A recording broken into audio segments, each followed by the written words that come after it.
अगर आपको लग रहा था कि सीजेपी वालों का ड्रामा खत्म हो गया है तो जरा रुकिए। पहले जंतर मंतर पर ड्रामा, अब टीवी पर लाइव आंसुओं का टेलीकास्ट। भाई ये प्रोटेस्ट था या करियर लॉन्च का ऑडिशन? मजाक बना के रख दिया सीजेपी वालों ने देश का। हर चैनल पर बस एक ही कहानी, हमें सताया गया है, हमें दबाया गया है। अरे प्रोटेस्ट के नाम पर जो तमाशा लगाया है उसका हिसाब कोई देगा भी कि नहीं? उल्टा कॉकरोच और उसकी बिरादरी वाले बाकी कीड़े अब अपने इस घटिया कांड को डिफेंड करने में लगे हैं। ये चोमू अभिजीत दीपके कैमरे पर आकर कहता है गाली दे सकते हो, कोई जुर्म थोड़ी ना है। तो गाली देना कोई अपराध नहीं है। गाली देना इज नॉट अ क्राइम। अगर कोई गाली देता है वो बुरा हो सकता है, वो बुरी बात हो सकती है, तो उसको आप समझाइए, उसको आप कहिए कि गाली मत दो। लेकिन केस किस बात पर किया जा रहा है? भाई साहब सौरभ दास तेरी माँ अभिजीत दीपके तेरी भी माँ का। सौरभ दास तू सुअर की पैदाइश है। अभिजीत दीपके तू भी सुअर की पैदाइश है। सौरभ दास तेरा माँ का बहन का गंदी नाली का कीड़ा। अभिजीत दीपके तेरा भी माँ का बहन का सुअर के पैदाइश गंदी नाली का कीड़ा, नीला अंडा की झाड़। लो भाई मैंने भर भर के गाली दे दी। अब केस बेस मत करना, पुलिस मत बुलाना। अब मुझे समझाओ। स्वाद आ गया कसम से। इसे कहते हैं इंस्टेंट कर्मा, खुद का लॉजिक खुद पर अप्लाई। अब आके समझाओ भाई को। दीपके का तो हिसाब बराबर हो गया, लेकिन इस पूरे प्रोटेस्ट ड्रामे की एक और सुपरस्टार है, अपनी red Harpic girl channel to channel CJP company का विक्टिम कार्ड स्वाइप कर रही है। हो गई गलती, मान ली तुमने माफी, अब बस करो बेटा जी। लेकिन नहीं, गलती का फायदा तो उठाना है ना, अपना करियर भी तो सेट करना है। जंतर मंतर से तो टीआरपी मिली नहीं, टीवी पर आंसू टेर कर तो बटोर ले। बेटी गंदी हो गई तो ठीक है, आप बेटी को बोलो, पर आप एक भद्दा शब्द मेरी मम्मी के लिए कैसे यूज कर सकते हो? मेरे मम्मी पापा इतने सपोर्टिव है, उन्होंने बचपन से मुझे कभी कोई रोक टोक नहीं लगाया और उन्होंने मेरे को हमेशा अच्छे संस्कार दिए। दिख रही है लड्डो परवरिश तुम्हारी। अगर तुम सच में दुखी हो तो एक बात बताओ, ऐसी नौबत ही क्यों आई कि आज एक एक चैनल पर बैठकर आंसू बहाने पड़ रहे हैं? बहनों भाइयों मित्रों सज्जनों, लड़कियां तो अपनी जगह, असली नुक्कड़ नाटक तो इनके वकीलों ने लगा कर रखा है। राहुल गांधी से लेकर इनका पूरा प्रोपेगेंडा मंडल बस एक ही मिशन पर लगा है, किसी भी कीमत पर इनको मासूम साबित करो।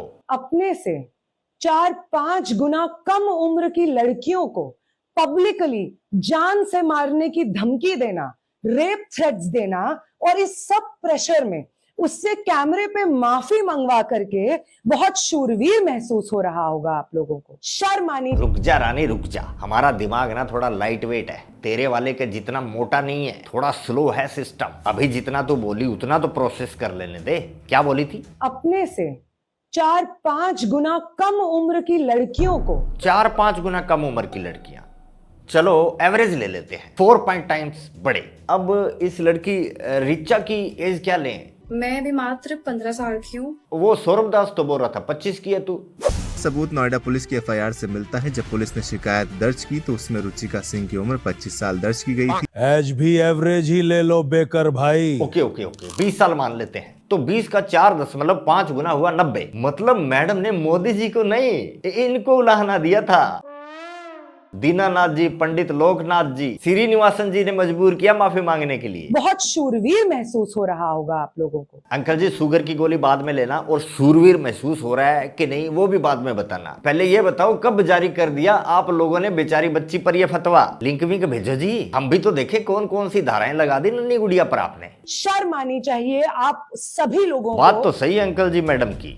जिन लोगों ने पिछले 2-3 दिनों में इस आंदोलन से जुड़ी हुई लड़कियों को, नाबालिग लड़कियों को इस कदर परेशान किया कि जो लड़कियां अपनी आवाज उठा रही थी, साफ भाषा में अपनी डिमांड्स रख रही थी। रुक जा कातिया, दिखा जरा लड़कियों ने अपनी साफ भाषा में क्या डिमांड रखी। मोदी जी आपसे मेरा एक निवेदन है, आप जहाँ कहीं भी हो मेरे से कांटेक्ट कर लो, क्योंकि मैं आपसे विवाह करूंगी, फिर थारी मार दूंगी। ये है इनकी साफ भाषा और नन्ही सी मासूम सी डिमांड। मैडम जिस बच्ची की शूरवीरता का सर्टिफिकेट बांट रही हो ना, उसकी उम्र को छोड़ो, जिस महिला के लिए इतनी घटिया भाषा का इस्तेमाल हुआ है उसकी बात करते हैं। 75 साल के पीएम की माता जी, वो है मैडम असल में तेरी इस बच्ची से 4-5 गुना ज्यादा एज की। वो माता जो अब इस संसार में नहीं है, उसके लिए ये सिर्फ एक लड़की नहीं, पता नहीं कितनी लड़कियां क्या बोल गई। मैं दोबारा नहीं सुनाना चाहता, वैसे भी तुमने मजे ले लेकर 100 से ज्यादा बार देखी होंगी ये क्लिप्स। विरोध करना है सरकार का, करो, सरकार को घेरना है घेरो, लेकिन किसी दिवंगत महिला को निशाना बनाकर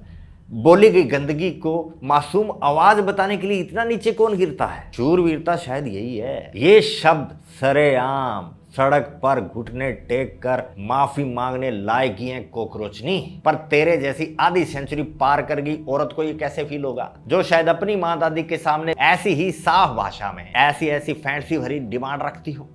दूंगी और आप एक भद्दा शब्द मेरी मम्मी के लिए कैसे दूंगी। बेचारी लड़कियां आवाज उठाने गई थी, लड़कियां अपनी आवाज उठा रही थी, पर कैमरे पर जो दिखा उसे देखकर तो नहीं लगता कि ये लड़कियां आवाज उठाने गई थी। अब देख, हर कोई मर्यादाहीन नहीं हो जाता तेरी तरह। मैं खुद कुछ नहीं बोल सकता, एक लड़की के मुंह से सुन ले, देख ले। प्रोटेस्ट तो ठीक था, बट ये क्या है?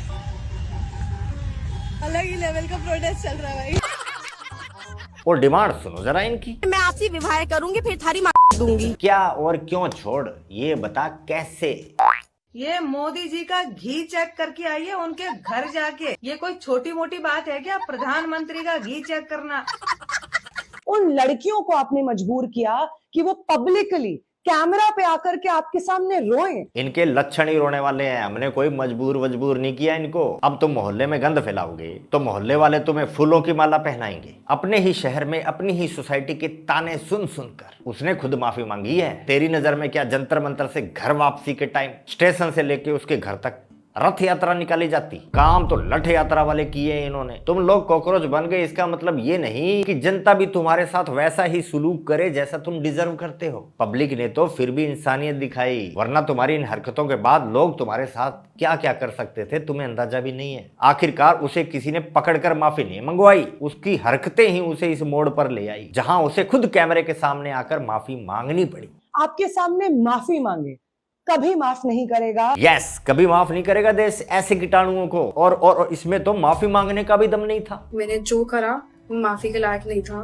मैंने बहुत गंदी चीजें बोली है, बट ये मेरी पहली और आखिरी गलती होगी। इसके बाद मैं ऐसा कुछ नहीं करूंगी, और ना ही वो चीज मैंने कभी पोस्ट की थी।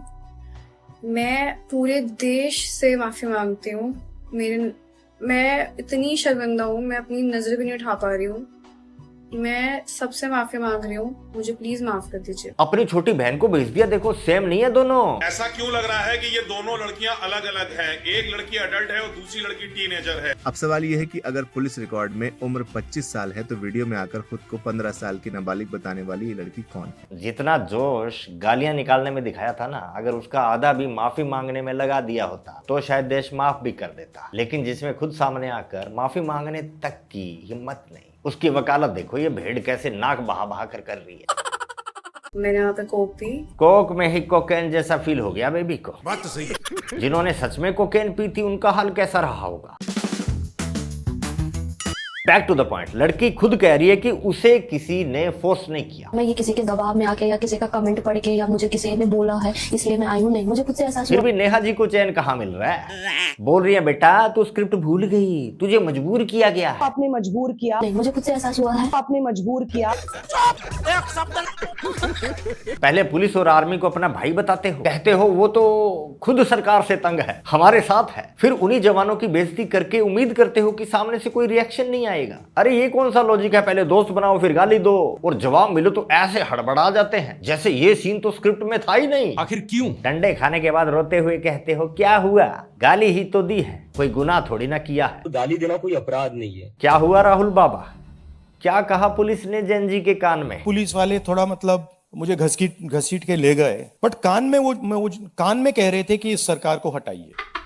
हम सिर्फ वर्दी पहने हैं, सच्चाई एवरीबॉडी नोस। ओके, उन बेचारों को मतलब ऑर्डर एक्सेप्ट करना पड़ता है तो वो करने हैं। अब भी तो बेचारे ड्यूटी कर रहे थे, अचानक बेचारे से खलनायक कैसे बन गए राहुल बाबा? जैसे ही पुलिस ने इन स्टूडेंट्स की घटिया हरकतों पर एक्शन लेना स्टार्ट किया, ध्रुव जैसे कीड़ों का सुर तुरंत बदल गया। कैसे पुलिस हो आप? कैसे पुलिस हो? मार रहे हो आप लोग। आखिर क्यों? ये पूरे का पूरा प्रोपेगेंडा तंत्र ऐसे ही चलता है। पहले सिस्टम को चुनौती दो, फिर सिस्टम जवाब दे तो खुद को पीड़ित घोषित कर दो। ये लोग सिस्टम को गाली भी देंगे और फिर उसी सिस्टम से ये उम्मीद भी करेंगे कि वो इनको वीआईपी ट्रीटमेंट दे। गजब के टॉफीबाज हैं झंड। देखिए, जो हुआ बिल्कुल गलत हुआ, दोनों तरफों से बिल्कुल नहीं होना चाहिए था। लेकिन हुआ क्यों? आखिर क्यों? सरकार ने दीप्के एंड गैंग को प्रोटेस्ट की परमिशन दी। इन्होंने उस परमिशन का नाजायज फायदा उठाया, अपने असली एजेंडा को पॉलिटिकल बना दिया, देश को तोड़ने वाले गैंग्स को अपने साथ मिला लिया। बताओ, सरेआम गाली गलौज होगी, आर्मी को अंट शंट बोला जाएगा, तो पिटाई नहीं तो मिठाई वितरण चलाना था उन्होंने। सच में मजाक बना के रख दिया इन लोगों ने भारत का। अब ध्यान से सुनो, इस पूरे कांड की जड़ तुम हो कॉकरोचेस, इसलिए मजबूरी हो या खुद की खुशी, माफी तो तुम डिजर्व करते हो। कसम से मजा आ गया तुम लोगों की लठ उतरवाई देखकर। बोल रहे थे ना तुम, ये तो अभी शुरुआत है। सही है, निकालो जरा पार्ट 2। क्लाइमेक्स पप्पा ने भी सोच के रखा है तुम्हारे इस बार। अब नहीं जा रहा दीप्के पंजाब कर्नाटक प्रोटीन शेक का डब्बा साथ लेके, देखें इस बार तुम्हारी एनर्जी। तो ठीक है दोस्तों, आज के लिए बस इतना ही। दरबार खलास, मिलते हैं नेक्स्ट वीडियो में। जय हिंद, जय भारत।